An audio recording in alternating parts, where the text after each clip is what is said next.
Revenons sur la baisse de la cote de crédit du Québec par l'agence de notation Standard & Poor's. Ça fera en sorte que la province paiera davantage pour emprunter sur les marchés. C'est un coup dur pour le gouvernement de M. Legault, qui s'est toujours présenté comme le parti de l'économie. Voici les explications de Pierre-Alexandre Bolduc. Merci beaucoup. François Legault et son ministre des Finances se voulaient rassurants. Un budget où on se concentre sur l'économie. Mais 3 semaines après le dépôt du budget du Québec, coup de tonnerre. L'agence de notation Standard & Poor's abaisse la cote de crédit de la province. D'abord, on prend acte. On n'est pas d'accord.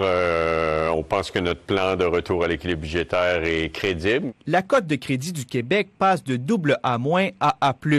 S&P indique que les voyants étaient déjà au rouge avant les menaces tarifaires en raison des déficits importants, des revenus plus faibles et du ralentissement de la croissance démographique. C'est pas une bonne nouvelle, et comme c'est pas une bonne nouvelle, ça pourrait vouloir dire que les coûts d'emprunt vont augmenter pour le gouvernement du Québec. On n'a pas besoin de ça dans le contexte économique actuel.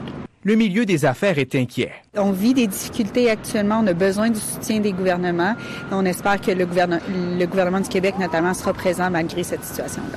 Et considérant tous les investissements qui ont été annoncés au niveau des infrastructures, au niveau d'Hydro-Québec, qui sont des investissements qui vont nous permettre de soutenir notre économie, le coût d'emprunt va augmenter et ça va avoir un impact direct sur